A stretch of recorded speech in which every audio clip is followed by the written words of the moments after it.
Hola, ¿qué tal? La publicación de los cómics de Spider-Man en México comenzó desde los años 60, pasando por diferentes editoriales a través de las décadas. El día de hoy quiero compartir con ustedes una colección en específico, y esta es la etapa de Editorial Marvel México, también conocida por algunos como Intermex, la cual se publicó en nuestro país entre los años de 1996 a 1998. En aquellos tiempos el mercado mexicano era bastante reducido, había pocos títulos para elegir: Spider-Man, Los Cuatro Fantásticos, X-Men y algunos especiales, todos ellos quincenales y que llegaban a los puestos de revistas los días miércoles, donde encontrabas una o dos copias máximo por puesto de revistas. En esta ocasión quiero mostrarles la colección completa de estas ediciones en cuanto a Spider-Man se refiere, haciendo una mención honorífica al número 9, el cual fue mi primer cómic. Por aquellos años, los cómics que llegaron a México eran muy fieles a las ediciones norteamericanas. Las dimensiones, el tipo de papel, con la única diferencia de que estos estaban traducidos al español. Y en total se alcanzaron a publicar 51 grapas. Viendo el interior de estos cómics, se puede apreciar la comunicación que tenían los editores con sus lectores mexicanos. Aquí, por ejemplo, se incluía la dirección de las oficinas tanto en México como en Estados Unidos. Se promocionaban también las ediciones especiales que se lanzaron por aquellos años, todas ellas en tomos. Había una nota especial donde te indicaban el procedimiento para conseguir números atrasados, dándote un número telefónico. Yo en diferentes ocasiones marqué y no me contestaban, y cuando me contestaron me dijeron que no tenían los números que yo necesitaba. En la parte trasera, una de las secciones favoritas era la publicación de dibujos de los fans, de todos los lectores. Te solicitaban mandarlo en tinta negra para poderlo publicar, el anuncio o la portada del número siguiente, y también estos cómics incluían 8 páginas de una historia extra. Aquí podemos ver otros títulos que se publicaban por aquella época: X-Men, Fantastic Four y por supuesto Spider-Man. En alguna ocasión envié uno de mis dibujos a las oficinas, sin embargo pues nunca se publicó, aunque debo de decir que yo tengo la culpa, ya que lo envié a lápiz y no en tinta negra como lo mencionaban aquí. Ahí podemos verlo. Y bueno, vamos a pasar a mostrar los 51 cómics que forman esta colección. Es importante mencionar que en las ediciones norteamericanas estos se publicaban como Amazing Spider-Man, Spectacular, Web of Spider-Man y Spider-Man a secas. En México simplemente se colocó el título de Spider-Man. Como en toda buena colección, empezamos por supuesto con el número 1. Ahí podíamos ver el precio de 6 pesos con 90 centavos. Estos eran unos cómics bastante económicos. En la parte trasera siempre incluían una ilustración a tamaño de página completa. Y bueno, vamos a dejarla de este lado. Seguimos con el número 2, con esta bonita portada. El arco argumental era persecución y esta era la segunda parte. Ahí vemos una estampa que anunciaba pues la caricatura que en ese momento se transmitía en el canal 5 y la historia extra que se incluía, que era ahí de Punisher y Wolverine. En la parte trasera una increíble ilustración de Venom. Continuamos con el número 3. Y quiero mencionar también que este arco de 4 partes básicamente era para dar conclusión a la saga del regreso de los padres de Peter Parker.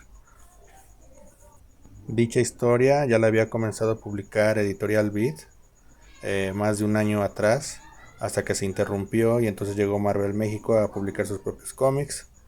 Sin embargo, pues tuvo ahí la decencia de concluir toda esa saga. Aquí vemos a un Spider-Man 2099.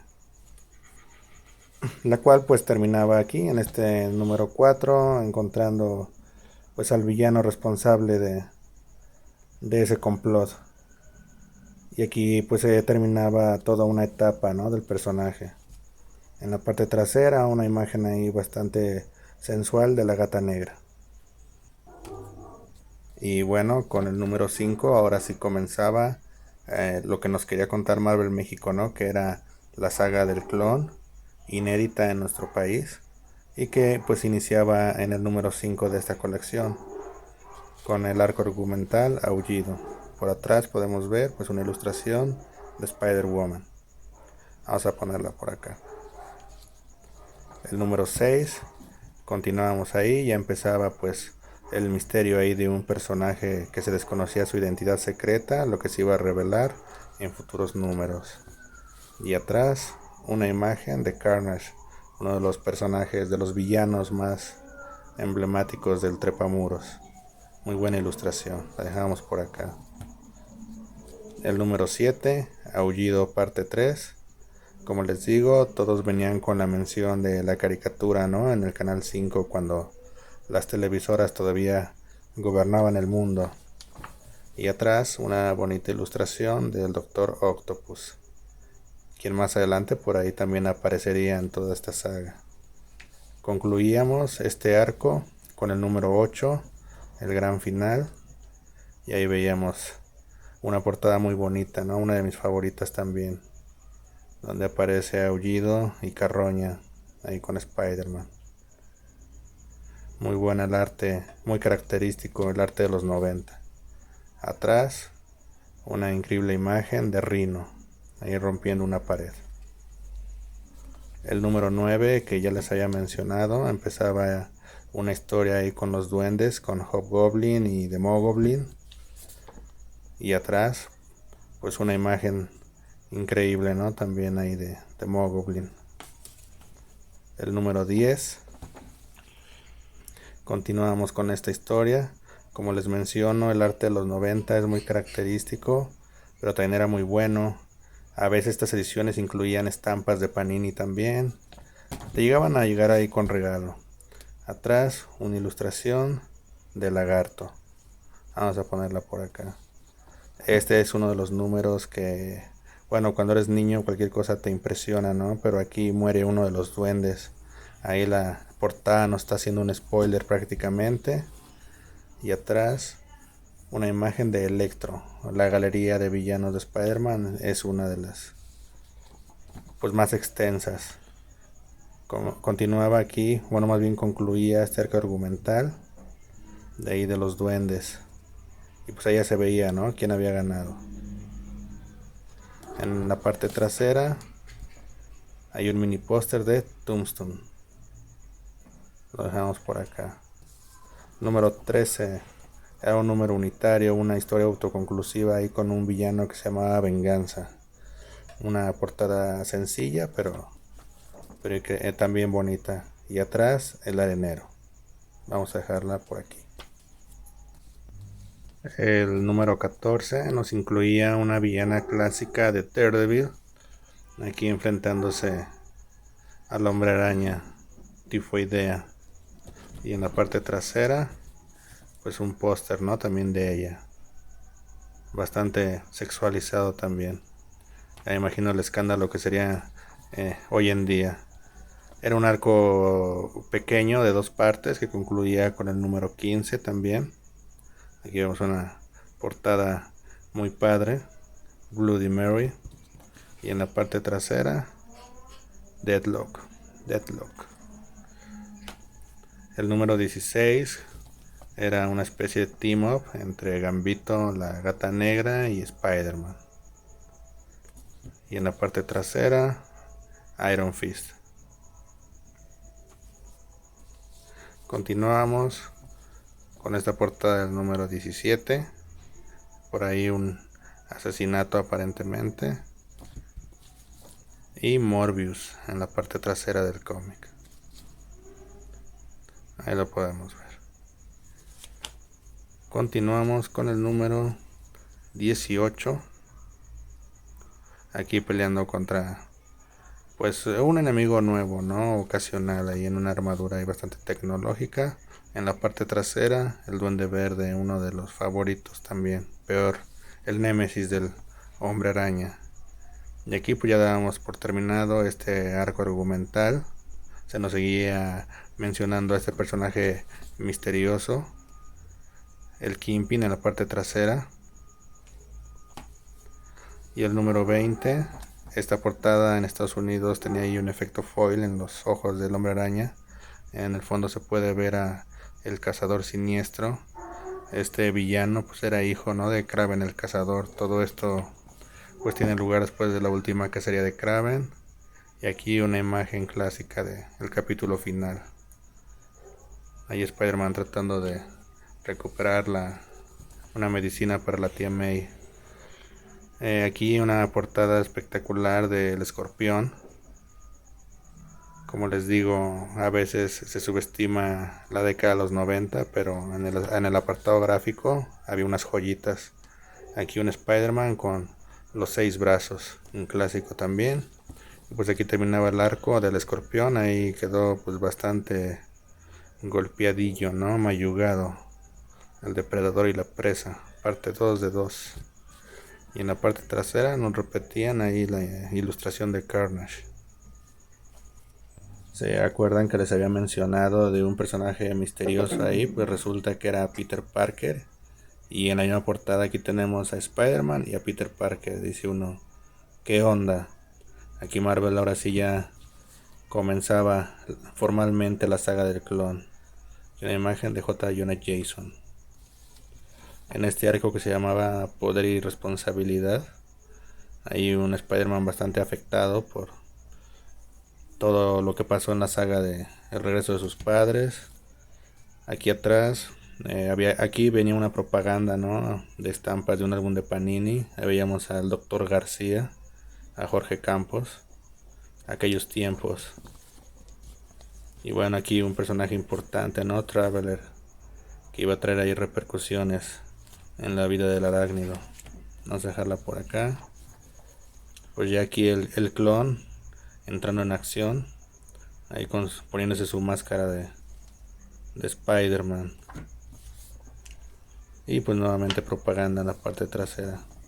Como les decía, en la saga del clon pues ya es un parteaguas, ¿no?, por algunos amada, por la mayoría odiada.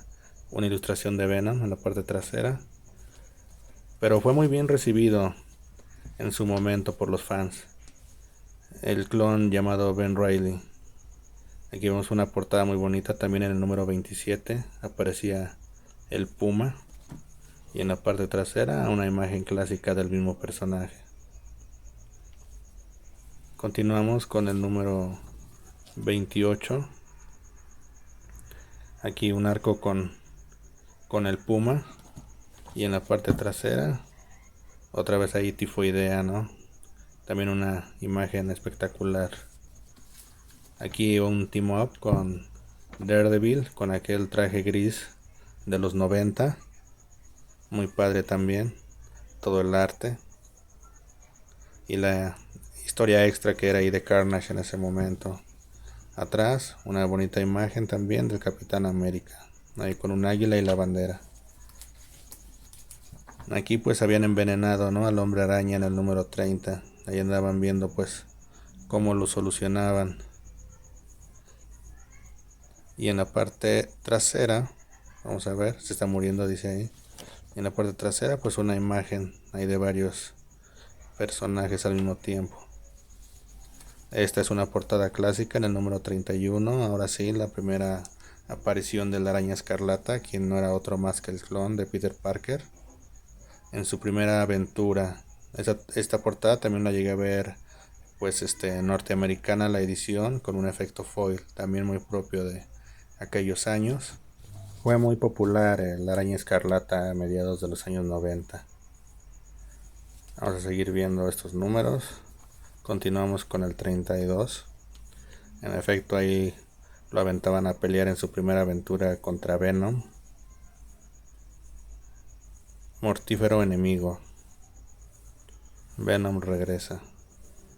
Y pues el diseño del traje era muy llamativo. Sencillo, pero a la vez potente. Y pues los fans estaban encantados con dos Spider-Man. En el número 33, pues se seguían ahí agarrando el chongo. Y en la parte trasera vemos a Ojo de Halcón. Muy buenas las ilustraciones que venían al reverso del cómic. Seguimos con el número 34 y pues aquí ya era la caída de Venom. Siempre sí ganó la araña escarlata. Y en la parte trasera, aquí uno de los X-Men. Ahí ya le cambiaban de temática. Aquí venía un arco controvertido, Red de Muerte. Algo que hicieron, no sé qué tan apropiado era.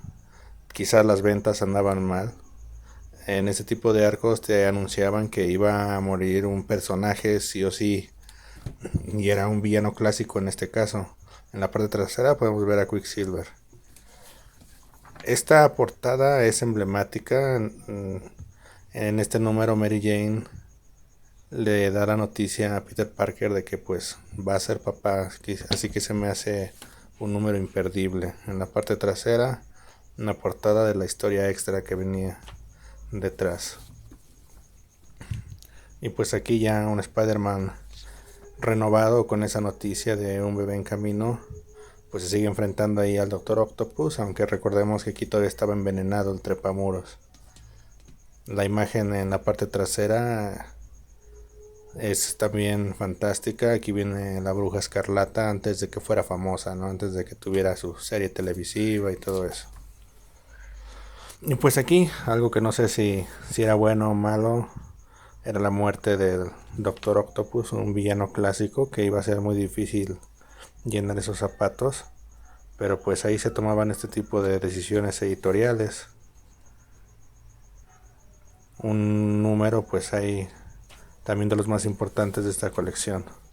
En este siguiente arco que se llama Red de Vida, igualmente era ahí la muerte forzada de uno de los 3 personajes que aparecen en la portada, pero aquí había más problemas. En este número 39, ya que los 3 eran personajes, pues todos eran nuevos y ya iban a matar a uno de los 3, se me hacía un poco forzado. El número 40, siempre las portadas de la Araña Escarlata me parecieron de muy buen nivel. El buitre en la contraportada. Aquí Kane, que venía a ser el clon malvado también de Peter Parker. Aquí ya se estaba llenando todo de clones. Y una ilustración ahí no tan padre, ¿no? Del trepamuros. Número 42. Pues uno de estos 3 personajes efectivamente fallecía. Y pues aquí le tocaba al Cazador Siniestro. Me pareció un personaje que tenía potencial y pues ahí lo mataron prematuramente. En la parte trasera, Doctor Strange. Se presentaba al villano en turno, el que estaba detrás de todo, que era el Chacal, ¿no? El que precisamente hacía los clones y pues era el que estaba ahí moviendo todos los hilos hasta ese momento. Aquí la portada de la historia extra que se presentaba en estos números, ahí con un Drácula. En el número 44, aquí ya salía el Chacal, pero pues ahí haciéndose unos cambios, ¿no? Unos retoques, un nuevo outfit. Y pues una imagen repetida aquí de Spider-Woman. Se estaba saliendo ya todo de control en el número 45. Aquí ahora vemos a Gwen Stacy, que era otro clon. No sé qué estaban ahí tramando ya, pero ya me parecía que pues ya se les había salido de las manos, ¿no? Una imagen de Rhino. En el número 46 salía otro clon más de Peter Parker y ahora nos metían ahí la duda de que si este era el verdadero, y creo que aquí es donde ya se estaba perdiendo el rumbo. Atrás una imagen clásica de la muerte de Gwen Stacy, pero remasterizada. En el número 47, ahora ahí el Chacal metiéndole ideas a Ben Reilly de que él era el auténtico y el Peter Parker que de siempre, de los años anteriores, realmente era el clon. Aquí otra imagen repetida de J. Jonah Jameson. En el número 400 de Amazing Spider-Man en Estados Unidos había otra muerte, no sé decirlo ahí, forzada, la muerte de la tía May. Y esta llegó a nosotros en 2 partes, que fue en el número 48 y 49. Aquí se veía pues la muerte de la viejita, ¿verdad? Ahí vemos otra imagen repetida de los 6 siniestros. Y en el número 50, ahora otra calamidad que le pasaba a Peter Parker, pues lo metían preso, ¿no? Sospechoso de homicidio. Todo le pasa a este hombre, todo lo malo le pasa. Y aquí otra imagen con el arenero. Nos despedíamos de esta colección con el número 51 y esta portada no tan agraciada. Aquí concluía todo. Fue la última edición que se lanzó por parte de Marvel México. En la parte trasera pues vamos a ver el anuncio de la despedida. Bueno, antes algunos de los dibujos ahí de los lectores. Algunas series que estaban publicándose y pues dan un anuncio, ¿no? Ahí de mil gracias a todos nuestros lectores por su inestimable preferencia. Y pues ya daban el aviso especial de que iba a haber un cambio editorial. Lo que aquí realmente sucedió es que pues regresaba la licencia a Editorial Beat para que siguiera publicando todos los cómics de Marvel. De ahí pasaron algunos meses en los que nos quedamos sin cómics hasta que llegaron las nuevas ediciones de Editorial Beat. Y pues en cuanto a grapas, esto fue lo que nos ofreció la colección.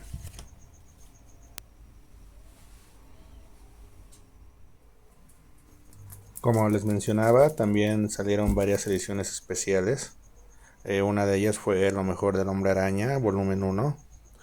Cuando yo comencé a coleccionar esta edición ya tenía rato que había salido, ya no estaba en venta. Este ejemplar medio maltratado lo conseguí en un puesto de chacharitas que se ponía afuera de la primaria. Tenía un precio de portada de 20 pesos en aquellos entonces. Hubo otras ediciones como esta de Spider-Man contra el Duende Verde, donde era una antología de números clásicos como El origen del duende, historias por ahí de los 70s, la muerte de Gwen Stacy, después el cambio generacional, ¿no? De Norman a Harry Osborn. Era una buena oportunidad de obtener estas historias en aquellos tiempos. Eran ediciones sencillas, pero pues se apreciaba. Ahí vemos el precio de portada de 22 pesos. Hubo otro tomo que era de Team Ups, ahí con Doctor Strange, los Avengers, Punisher, Bestia también ahí. Y pues era una buena oportunidad de obtener números pues ya viejitos.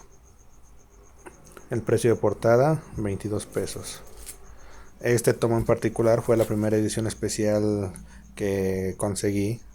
Me acuerdo que cuando la vi en el puesto de revistas, pues el precio de 20 pesos para mí en ese entonces pues no era tan accesible y de hecho no lo pude comprar. Sin embargo, esa misma tarde por ahí nos visitó uno de mis tíos, yo creo que acababa de cobrar la raya y pues se vio espléndido con sus sobrinos y nos dio 20 pesos a mí, 20 pesos a mi hermana. No sé qué compró ella, pero yo fui volando al puesto de revistas y compré esta edición. Salió también por ahí una buena antología de números de Carnage, donde se coleccionaba también ahí el origen, ahí algunas peleas contra Venom. No sé por qué estos números no los han reeditado, ¿no? Son historias que vale la pena atesorarlas. Por ahí hubo también un tomo de unas historias de Spider-Man y los insólitos X-Men. Aquí con también una antología de números donde pues trabajaban en equipo estos personajes. Con precio de portada de 22 pesos.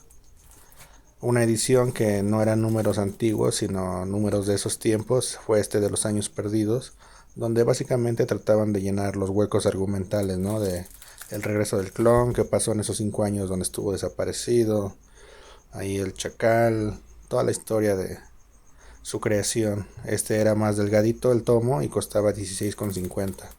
Hasta eso te cobraban de acuerdo al contenido al número de páginas. Les contaba que la serie mexicana pues terminó ahí abruptamente con números que nunca se publicaron en México.